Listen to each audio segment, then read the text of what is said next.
목사님, 제가 한번 목포에 강의하는데 따라간 적이 있었습니다. 그때 김성옥 기자도 같이 가고 그랬는데, 제가 원래 가서 남북한 관계 이런 거를 강의할 생각으로 갔었는데, 목포의 큰 체육관에 그게 한 수백 명이 모였습니다.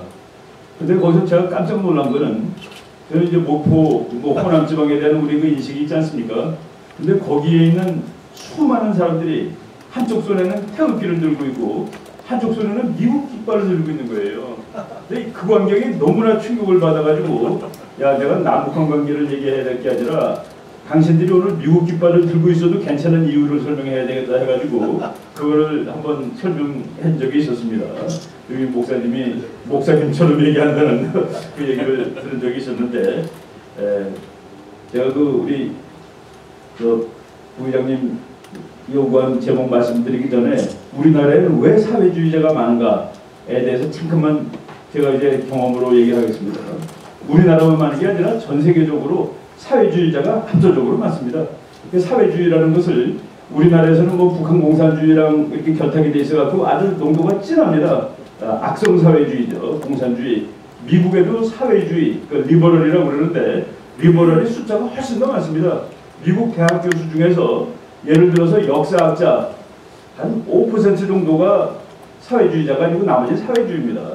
그런데 그래도 사회주의가 미국에서 되지 않고, 그런 이유는 국민들이 개인주의가 셉니다. 개인주의.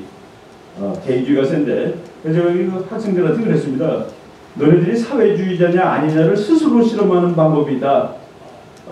네가 너희 처지가 만족스럽지 못한데, 예를 들어서 학교를 좋은 데를 못 갔다든가 또는 학점이 매일 나빠서 매일 옮긴다든가, 그런데 그것이 너희 책임이 아니라 너희 아버지 책임이라든가 너희 주변 책임이라고 네가 일단 믿는다. 그럼 너는 사회주의적 성향이 있는 거야. 내가 공부를 못하는데, 야, 내가 이게 공부를 좀 더 열심히 했으면 지금 잘할 텐데 내가 좀 공부를 못한 게 후회스럽구나 라고 생각하는 사람은 사회주의자가 아닙니다. 그런데 너가 처한 그 문제를 네가 해결하는 게 아니라 사회가 해결해 줄 수 있다는 게 되면 너는 그때 사회주의자, 공산주의자가 되는 거야. 그런데 우리나라에 그런 사람이 상대적으로 많습니다. 더 많아요. 근데 그게 왜 그러냐면 보여요. 옆에 잘 사는 사람들이 보이는 겁니다. 너무 가까이를 살고 있는 거예요. 미국의 부자들은 산속에 있기 때문에, 그리고 나와서는 햄버거 같이 먹기 때문에 구분이 안 됩니다. 저게 부자인지 가난한 애도 전부 다 똑같은 스타벅스 마시고 전부 다 3불짜리 커피 먹고 3달러짜리 빵 먹으니까. 근데 이제 우리나라는 그게 너무 가까이 보인다는 거가 이제 그런 문제점이 있습니다. 그래서 자기 자신에서 문제를 찾지 않고, 우리 아버지가 돈을 더 많이 벌었으면 내가 과외를 받아가지고 서울대학을 갔을 텐데, 벌써 그게 이제 사회주의적 되는 거죠. 그리고 우리나라 사람들은, 우리 친구들 골프장에서 골프 치면서 부자 욕합니다. 그래서 내가 그랬습니다. 야, 너가 부자야? 너는 부자에 들어가는 거야. 골프 치는 사람이 부자 욕한다니까요. 그것도 한참 전에. 지금은 골프 치는 사람 많지만은 또 우리나라 사람들은 그런 성향이 있고, 그게 이제 세계적인 성향인데, 그래서 이 사회주의는 심장에, 하트에 호소하는 겁니다. 감정. 그리고 근데 정말 나라를 끌어가고 이게 인간 사회가 성공하려면은 자유주의, 자본주의라든 그건 머리에 호소하는 겁니다. 그러니까 잘 되지가 않죠. 그래서 영국에는 그런 말이 있죠. 젊은 사람, 20대에 마르크시스트가 아닌 사람은 심장이 없는 사람이고 30대가 됐는데도 마르크시스트인 사람은 뇌가 없는 사람이라는 말이 있습니다. 근데 이제 보통 사람들은 이 심장에 호소하는 게 훨씬 좋거든요. 그러니까 정치가는 거기 호소해갖고 표를 얻으려고 그러는 겁니다. 머리에 호소하려면 힘들어요. 그래서 대학 교수 중에서도 머리에 호소해가지고 애들을 바꿔놓으려면 심장에 호소하는 사람은 한 3배쯤 공부 더 해야 된다고 봅니다. 저는 제 판단 기준으로 한 3배쯤 실력이 좋으면은 좌파 교수하고 우파 교수하고 학생하는 설득하는 게 비슷하지 않겠나 하는 그런 느낌이 드는 것이죠. 바로 이제 그거였는데, 이제 우리나라 문제가 이렇게 심각함에도 불구하면서 좌파가 아니라 대학생들이 좌파인 것이 이제 성향이 그렇죠. 이제 심장에 호소를 받는 애들이니까. 전방에 갔을 때 전방 사단장님이 너네들 그렇게 북한 좋으면 이거 문 열어줄게 가라 그랬더니 한 놈도 안 가더라는 거예요. 거기가 다 알죠. 그런데 이 남북한 문제는 우리 문제이기도 하지만 국제 문제이기도 합니다. 국제 문제이기도 하는데, 우리가 이제 통일을 하려고 그러는데 중국하고 일본은 내심 통일이 반대입니다. 그건 지리적으로 할 수 없어요. 일본하고 우리나라는 그 역사적 관계 때문에 한국이 통일돼서 예를 들어 대한민국이 통일해서 자유민주주의국가가 큰 나라 생기는 거 그것도 집중합니다. 북한이 되는 게 이거 안 되죠. 중국 같은 경우에도 김정일이 통일해가지고 큰 나라가 옆에 생긴다? 별로예요. 말 안 듣거든요. 대한민국하고 이거 물론 안 되죠. 그래서 우리는 구조적으로 중국이나 일본이라는 그 강대국이 통일을 반대하는 구조에 있습니다. 여기에 미국마저도 그거 뭐 잘라져 있으나 붙어 있으나 그게 그거야 라고 그러면 한국은 엄밀한 의미에서 통일이 거의 불가능한 나라라고 볼 수가 있습니다. 그런데 지금 우리가 여기서 와서 통일할 수 있다, 통일하면 강대국 될 수 있다라는 그런 희망적인 얘기를 하게 된 거가 세상이 변하다 보니까 미국이라는 나라가 아하 이거 한반도가 통일되는 게 미국한테도 좋다라는 쪽으로 대전력이 바뀌고 있다는 그 얘기입니다. 그리고 대한민국이 통일하는 게 좋다.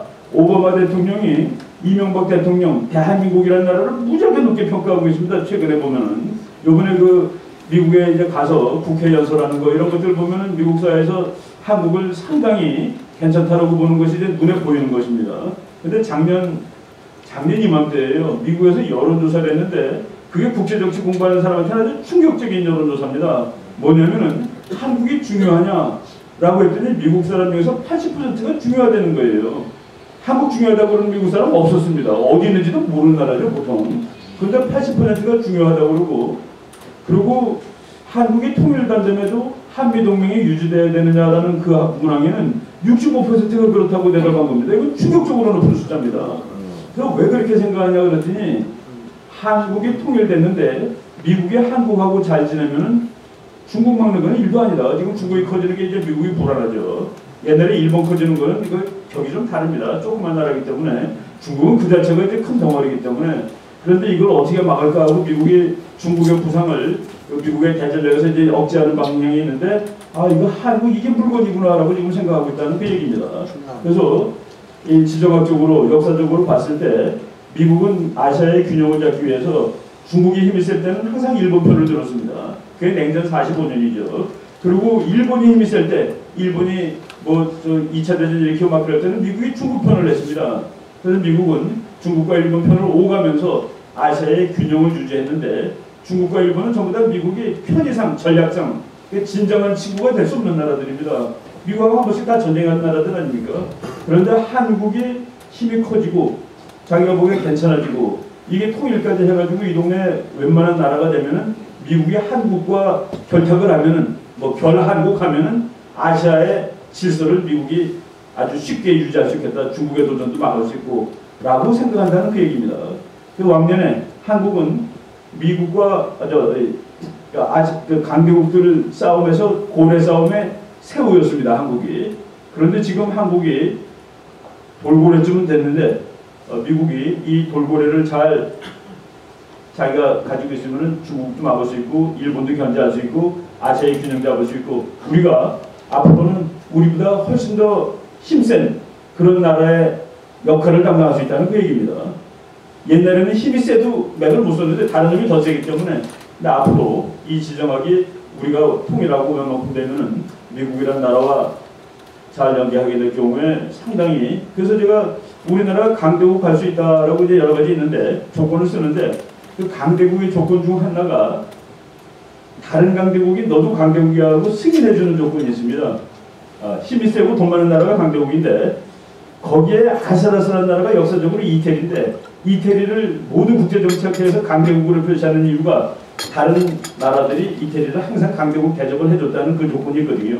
우리가 바로 그 조건 대접을 받을 수 있다는 거가 바로 최근에 그 우리 대통령 미국 방문이라든가 이런 데서 이렇게 눈에 띄게 보여주기 시작했다는 그런 말씀을 드리겠습니다. 우리 그 전 목사님 같은 분이 있기 때문에 우리가 이길 수가 있는 겁니다. 이게 상황 보면 좀 좌절스러울 때도 있어요. 근데 우리나라 보세요. 자동차 늘어나는 거 보시고 그 큰 자동차 벤츠 늘어나는 거 보세요. 이런 나라가 저놈들이 아무리 난리쳐도 이게 공산주의 되기 어렵다는 그 희망적인 생각도 우리가 또 있다는 것을 같이 말씀드리겠습니다. 네.